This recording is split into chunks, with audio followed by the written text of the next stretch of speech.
मैं नालंदा विश्वविद्यालय बोल रहा हूं। आज मैं आपको मेरा ऐसा गौरवशाली इतिहास बताने वाला हूं जिसके बारे में आज की पीढ़ी कम ही जानती है।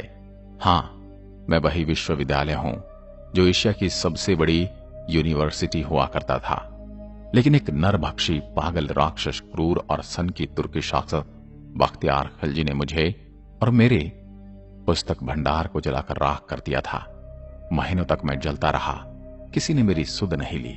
मैं सबसे पहले मुझे जलाने वाले के बारे में बताऊंगा, उसके बाद मेरी खोज कैसे हुई, उसके बाद मैं अपनी बनावट बताऊंगा, उसके बाद मैं आपको मेरी अलग अलग विशेषताओं से अवगत कराऊंगा, और सबसे पहले मैं नालंदा को क्यों तहस नहस किया गया वो बताता हूं।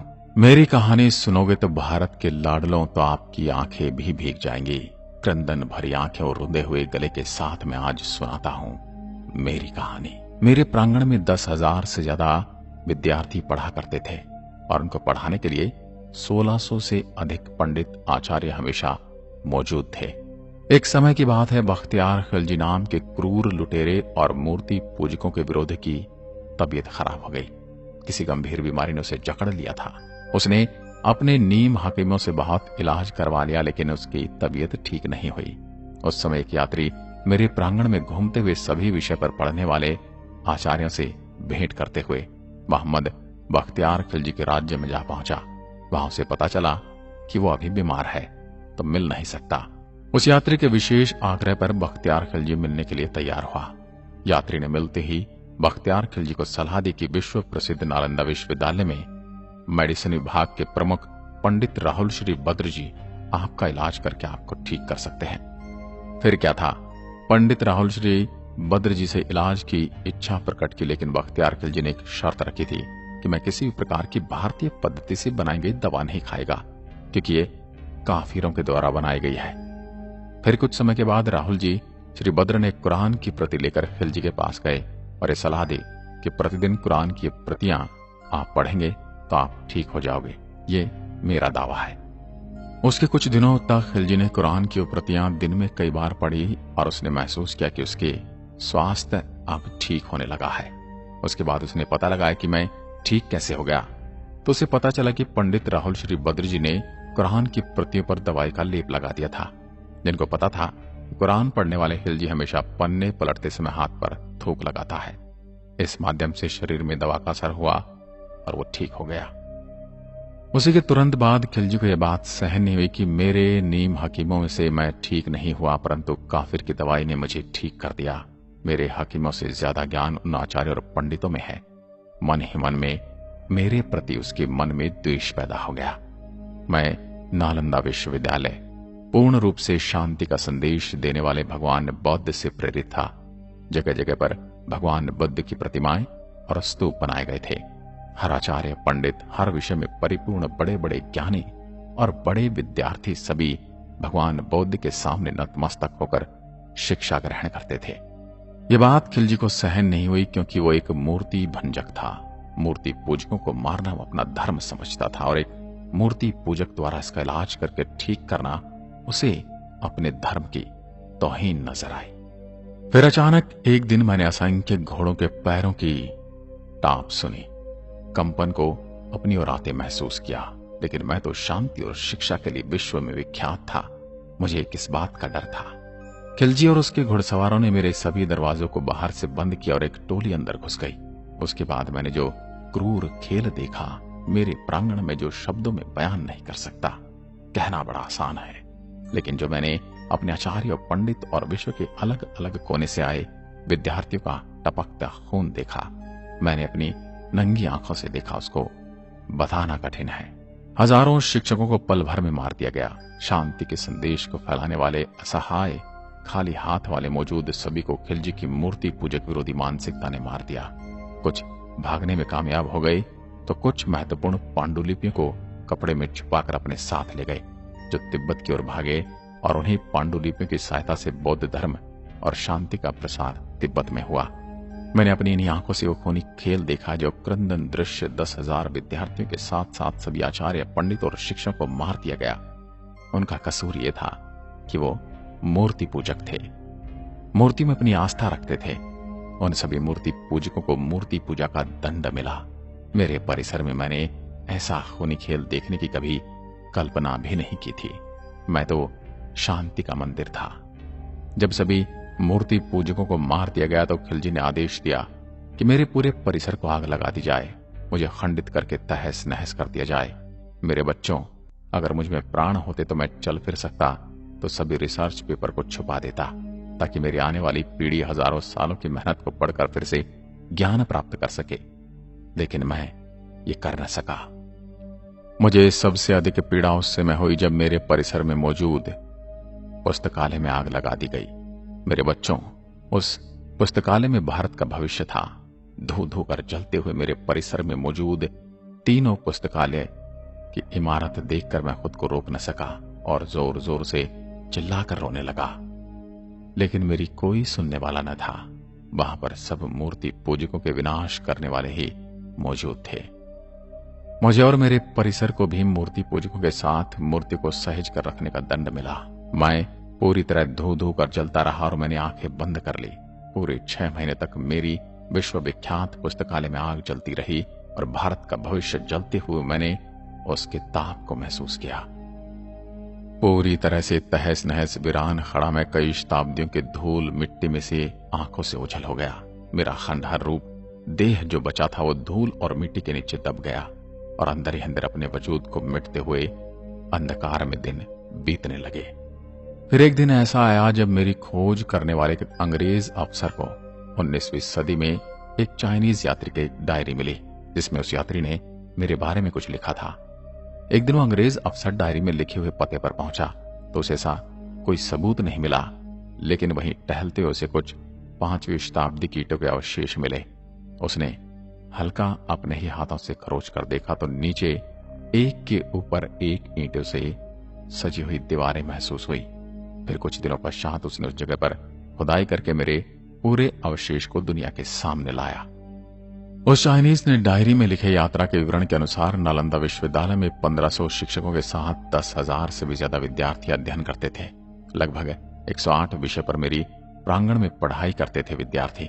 विश्व के कोने कोने से आने वाले विद्यार्थियों के अलावा अलग अलग भाषाओं में पढ़ाई की व्यवस्था की गई थी।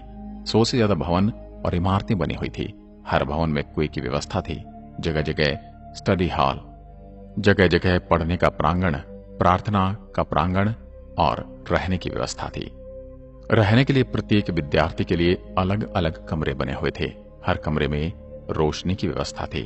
उस समय भी जब दुनिया में लाइट यानी इलेक्ट्रिसिटी नहीं थी तो दिए के लिए जगह बनी हुई थी।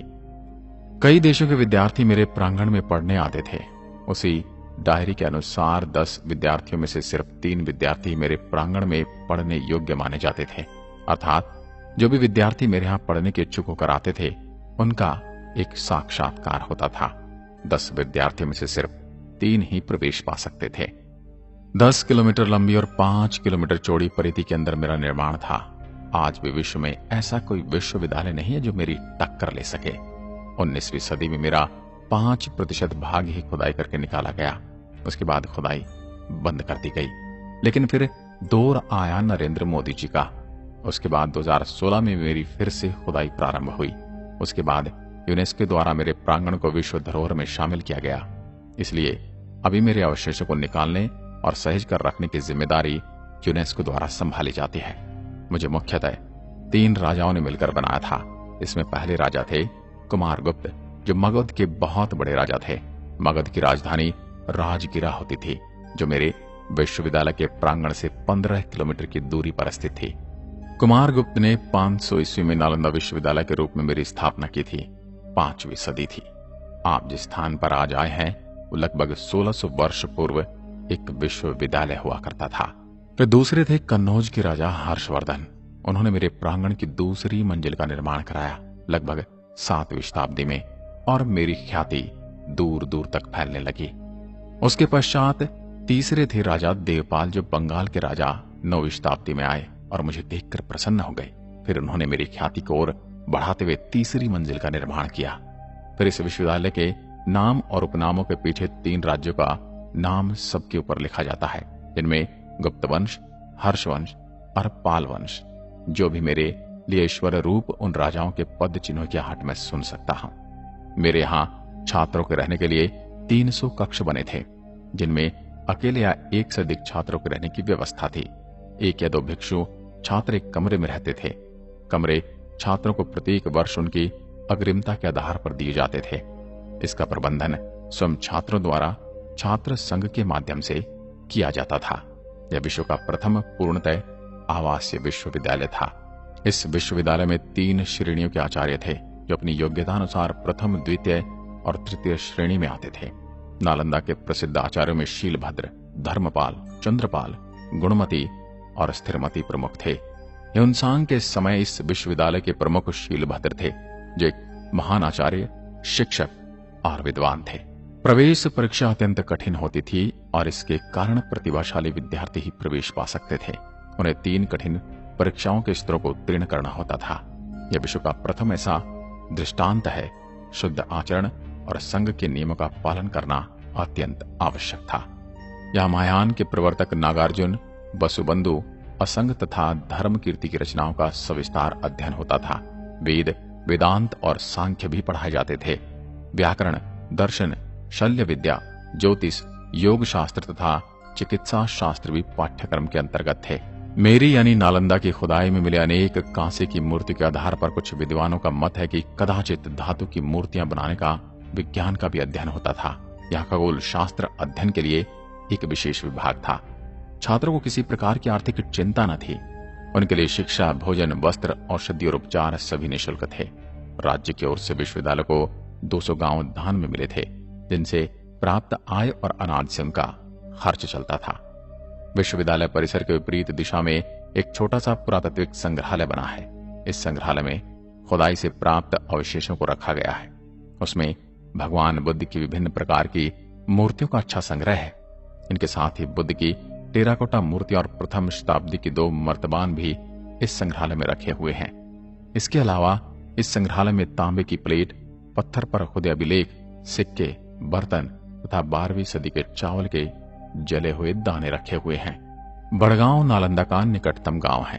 यहाँ पर एक सरोवर और प्राचीन सूर्य मंदिर है। यह स्थान छठ के लिए विशेष प्रसिद्ध है। नालंदा से थोड़ी दूर पर सिलाव स्थित है, जो स्वादिष्ट मिठाई खाजा के लिए प्रसिद्ध है। इनके पास ही है राजगृह। मेरे प्रांगण में मौजूद पुस्तकालय पूरे 9 मंजिल बड़ा था, जिसको कुछ इस्लामिक आक्रमणकारियों ने जला दिया। और मेरे पुस्तकालय में 3 इमारतें हुआ करती थी। उनके नाम हुआ करते थे रत्नादि, रत्न सागर और रत्नी रजक। 12 शताब्दी में जब खिलजी की क्रूर और मूर्ति भंजक विरोधी मानसिकता ने मुझे तहस नहस कर दिया, मेरी विश्व प्रसिद्ध पुस्तकालय में आग लगा दी और मुझे 6 महीने तक धो धो कर जला दिया। मेरे देशवासियों, आपने उस लाइब्रेरी में क्या खोया वो आप अभी नहीं समझ सकते। हजारों वर्षों के शोध, लाखों पांडुलिपि, हजारों करोड़ों शोध के पेपर धो धो कर जल गए। 6 महीने इसलिए लग गए क्योंकि उस समय पेपर नहीं हुआ करते थे। अधिकांश पांडुलिपि और रिसर्च के डॉक्यूमेंट ताम्र पत्रों पर उकेरे जाते थे। पूरा पुस्तकालय के प्रांगण का नाम धर्मगंज हुआ करता था। मेरे यहाँ आने के लिए आपको हवाई मार्ग और सड़क मार्ग अथवा रेल मार्ग से यात्रा करनी पड़ेगी।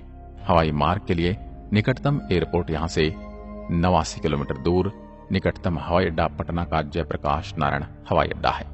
रेल मार्ग के लिए नालंदा में भी रेलवे स्टेशन है, किंतु यहाँ का प्रमुख रेलवे स्टेशन राजगीर है।